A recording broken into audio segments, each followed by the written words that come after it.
Hello everyone and welcome back to another video. Today we're going to be talking a little bit more about shooting in manual and the different types of photography we might apply this to.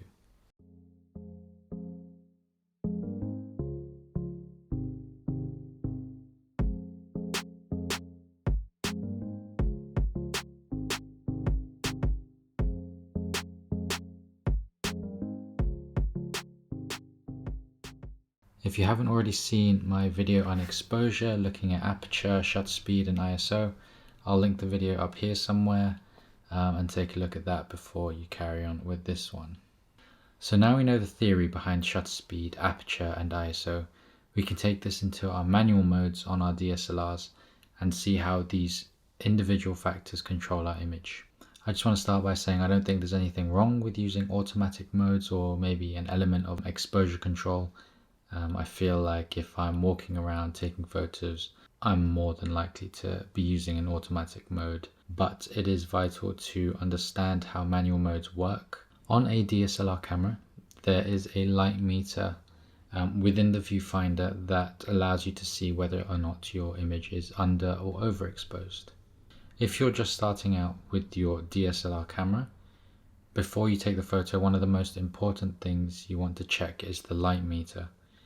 This will help you understand whether or not your exposure is correct, whether your image is over or underexposed. Along with this, you want to check the previews on the back of your screen after you've taken your image to make sure everything's looking great.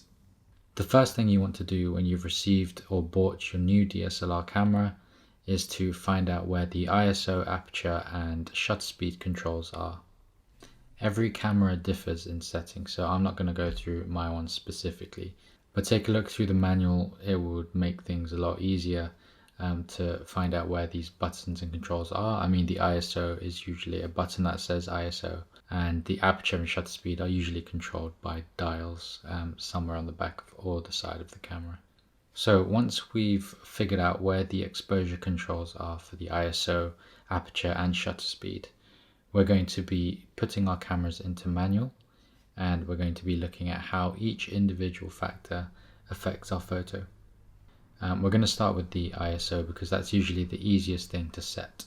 Here you'll see a set of photos I've taken with my mini Dragon Ball Z character. I've kept the aperture and shutter speeds exactly the same, and I've only changed the ISO settings in small increments. You'll see that from the ISO set at 100, the image is slightly too dark and underexposed. Whereas once we increase this ISO in small increments, you'll see that the sensor gets a little bit more sensitive to the light and becomes brighter as we go up the scale. In this second set of photos, I've also increased the ISO in small increments, but I've changed the shutter speed accordingly to keep the exposure at the right level. I've done this so that we can highlight the noise in the images towards the higher end of the scale. However, you'll see once we get to the higher end of the scale, around 10,000, that the image starts to produce some unwanted noise. How ISO affects photos should be quite easy to understand. The lower the number, then the darker your photo will be, whereas the larger the number, the brighter your photo will be. But don't forget about the unwanted noise created when you go higher up the scale. Now let's take a look at shutter speed and why you might use a faster or a slower shutter speed within your images. If we take a look at the exposure triangle, we know that the faster the shutter speed will go, the less motion will be in your images. And the slower the shutter speed, the more time you have for light to come in, and obviously then you'll see more motion within your pictures. So let's say you're trying to capture something with high movement, such as a sports event, or maybe you're out in the countryside looking at wildlife or bird watching.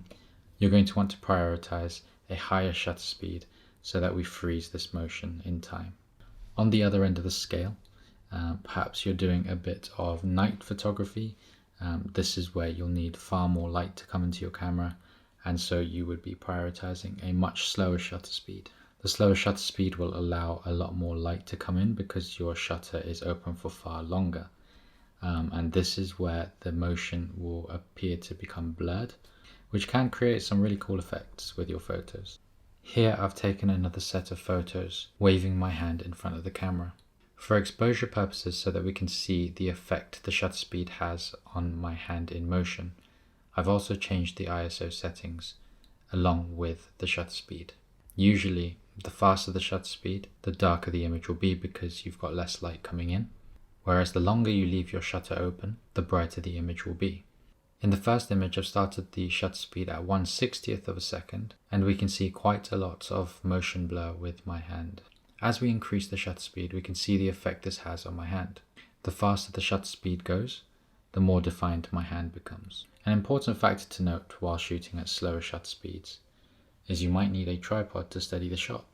Unless you have an extremely steady hand, a general rule is that your shutter speed needs to be faster than the focal length of your lens. So for example, if you're using a 50mm prime lens, you're going to want your shutter speed at least 1/50th of a second.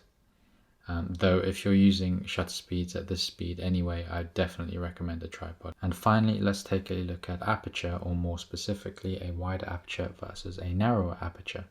At a basic level, wider apertures let more light in, making your images far brighter, whereas a narrower aperture will darken your image because less light is allowed to come in.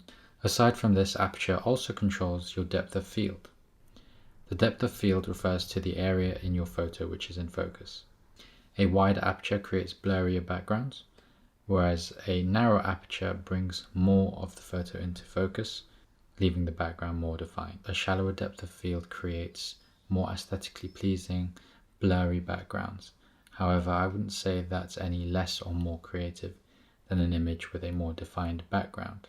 It's all about purpose and choosing when the right time to use a shallow depth of field with a wider aperture, or choosing to bring more of the background into focus with a narrower aperture. As a general example of this, perhaps if you're taking individual portraits, you might want to use a shallower depth of field so that the model's face is separated from the background.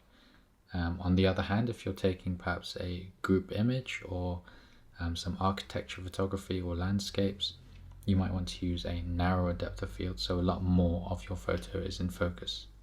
For me personally, I specialize in product photography, so a narrow aperture is going to be far more applicable and useful to me.